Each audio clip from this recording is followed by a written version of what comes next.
Welcome to Vedanta Bhakti Pravachan channel. We are seeing into the Leelas of Baba in Sai Satcharitra. In these 4 chapters, writer has described so many things about Baba. Now we are seeing the story which is described in the chapter number 5. Return with Chand Patil's marriage party. As hinted in the last chapter, I shall now describe first how Sai Baba returned to Shirdi after the disappearance. They lived in the Aurangabad district in a village called Dhoop. A well-to-do Mohammedan gentleman by name Chand Patil. While he was making a trip to Aurangabad, he lost his mare. For 2 long months he made a diligent search but could not get no trace of the lost mare. After being disappointed, he returned from Aurangabad with the saddle on his back. After travelling 4 kos and half, he came on the way to a mango tree, at the foot of which sat a fakir. He had a cap on his head, wore kafni, and had a satka under his arm, and he was preparing to smoke chilim. On seeing Chand Patil pass by, he called out to him and asked him to have a smoke and to rest a while. The queer fellow or fakir asked him about the saddle. Chand Patil replied that it was of his mare, which had lost some time back. The fakir asked him to make a search in the Nala close by. He went, and the wonder of wonders, he found the mare there. He thought that this fakir was not an ordinary man, but an awliya. He returned to the fakir with the mare. The chilim was ready for being smoked, but 2 things were waiting. 1, fire to light the pipe, and water to wet the chappi. The fakir took his prong and thrust it forcibly into the ground, and out came a live ember which he put on the pipe. Then he dashed the satka on the ground, from where water began to ooze. The chappi was wetted with that water, then wrung out and wrapped around the pipe. Thus, everything being complete, the fakir smoked the chilim and then gave it also to Chand Patil. On seeing all this, Chand Patil was wonderstruck. He requested the fakir to come to his home and accept his hospitality. Next day, he went to Patil's house and stayed there for some time. Patil was a village officer of Dhoop. His wife's brother's son was to be married, and the bride was from Shirdi. So, Patil made preparations to start from Shirdi for the marriage. The fakir also accompanied to the marriage party. The marriage went off without any hitch. The party returned to Dhoop, except the fakir, who stayed back in Shirdi and remained there forever. How the fakir got the name Sai? When the marriage part came to Shirdi, it alighted at the foot of a banyan tree in Bhagat Mahalsapati's field, near Khandoba's temple. The carts were loosened in the open courtyard of Khandoba's temple, and the members of the party descended one by one, and the fakir also got down. Bhagat Mahalsapati saw the young fakir getting down and accosted him, "Ya Sai." Others also addressed him as Sai, and thenceforth became Sai Baba. Contact with other saints. Sai Baba began to stay in a deserted masjid. One saint named Devi Das had been living in Shirdi. For many years before Baba came there, Baba liked his company. He stayed with him in the Maruti temple in the Chavdi and for some time lived alone. Then came another saint by name Janaki Das. Baba spent most of his time in talking with them, or Janaki Das went to Baba's residence. So also one Vaishya householder saint from Puntambe by name Gangagir always frequented Shirdi.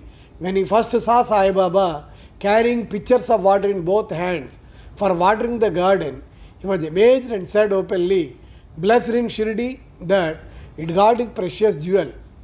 The man is carrying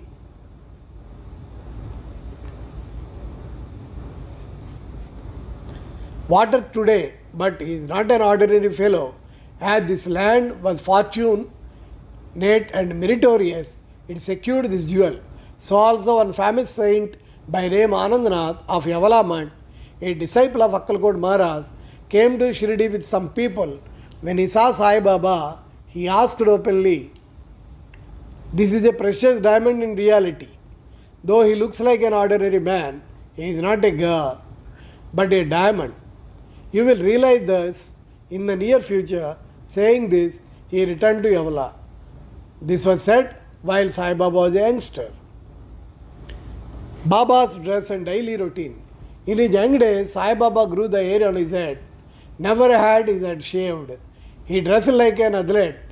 When he went to Rahata, he bought with some small plants of marigold, joy and joy, and after cleaning them, he planted and watered them. A devotee by name Vaman Tatya supplied him daily with 2 unbaked earthen pitchers. With these, Baba himself used to water the plants. He drew water from the well and carried the pitchers on his shoulders. In the evening, the pitchers were kept at the foot of the neem tree. As soon as they were placed there, they broke as they were made of mud and not baked. Next day, Tatya supplied 2 fresh pitchers. This course went on for 3 years, and with Sai Baba's toil and effort, there grew a garden. On this site at present stands the big mansion, Samadhi Mandir of Baba, which is now frequented by so many devotees. A story of Padakas under the neem tree. A devotee of Akkalkot Maharaj by name Bhai Krishnaji Ali Bakkar worshipped the photo of Akkalkot Maharaj. He once thought of going to Akkalkot, take the darshan of the Padakas of the Maharaj and offer the sincere prayer there. But before he could go there, he got a vision in his dream. Akkalkot Maharaj appeared in the vision and said to him, "Now Shirdi is my resting place. Go there and offer your worship." So Bhai changed his plan and came to Shirdi, worshipped Baba, stayed there for 6 months and was happy. As a reminiscence of this vision, etc., he prepared the Padakas and installed them an auspicious day of Shravan Shaka 1912 AD 1834 under the neem tree with the due ceremonies of formalities. Conducted by Dada Kelkar and Upasani. One Dikshit Brahmin was appointed for worship and the management was entrusted to devotee Sagun.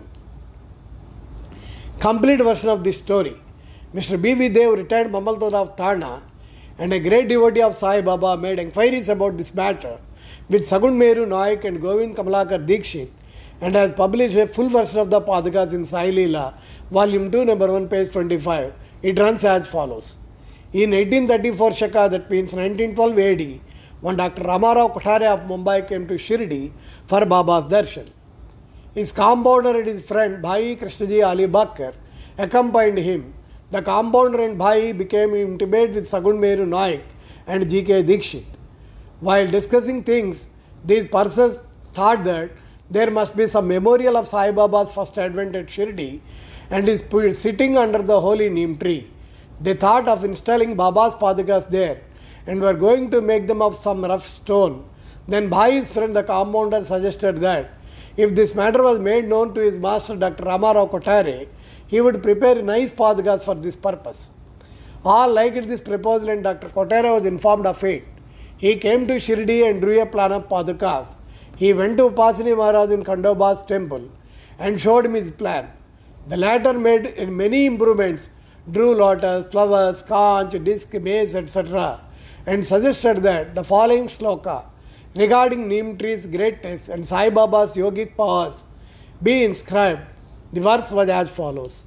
Siddhanimba vrikshasya mooladivasat sudhasravinam tiktamapya priyantam tarum kalpa vrikshadikam sadhayantam namamishwaram sadgurum sainatham.